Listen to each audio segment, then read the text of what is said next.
तुम्ही स्वप्नांचं घर बांधलं, स्वतःच्या इच्छा बाजूला ठेवून आमचं आयुष्य सजवलं. तुमच्या शांत स्वभावातून शहाणपण आम्ही शिकलो. पडल्यावर उभं राहण्याची ताकद तुम्हीच दिली बाबा, हे विसरलो नाही. आज निवृत्तीच्या या क्षणी तुमच्या प्रवासाला सलाम. आरोग्य, आनंद आणि प्रेमाने भरलेलं असो तुमचं प्रत्येक नाम. तुम्ही आमचा अभिमान, ही गोष्ट कायमच खरी. बाबा, तुमच्या पुढच्या आयुष्याच्या शुभेच्छांची फुलं मनापासून अर्पण करी. भावी आयुष्यासाठी आणि सेकंड इनिंगसाठी मी पप्पांना शुभेच्छा देऊ इच्छिते. शाळेचा नाही तर त्यांच्या कष्टांना दिलेला एक सन्मान आणि सत्कार आहे. मदत करून घेऊ.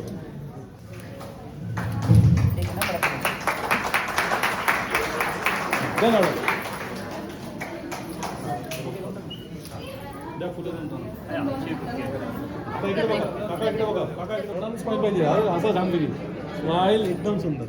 लोक आपल्याला अभिमानाने सांगतात की तुझे वडील सगळ्यात चांगल्या माणसांपैकी एक आहे, आणि हे ऐकण्यात जे उत्साह आणि आनंद आणि अभिमानाचा ऊर भरून येतो ना, ते एक पाल्यच समजू शकतो. मित्रांना की कृपया पुढे भेटत राहा, फोन करत राहा, ट्रिप प्लॅन करत राहा, थोडं हसवा, थोडं चिडवा, कारण त्यांच्या हसऱ्या चेहऱ्यामागे तुमच्या सगळ्यांचा मोठा वाटा आहे.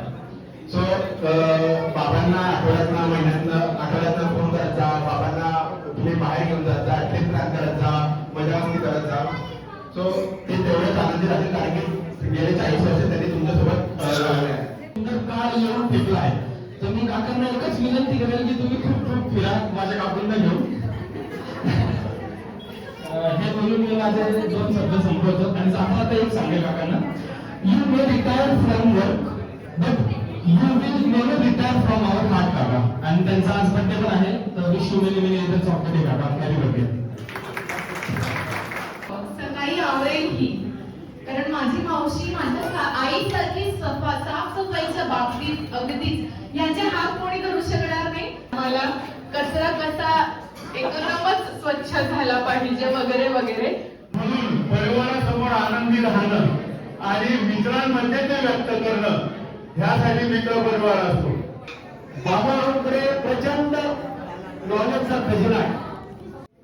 माहिती पाहिजे असेल, त्याच्या नातेवाईकांसाठी असेल किंवा मित्रांसाठी असेल, तर ते नेहमी असलेली चौकशी करून त्यातून काय मार्ग निघतो, कुठे काय करायचं हे सगळं ते विचारत असतात.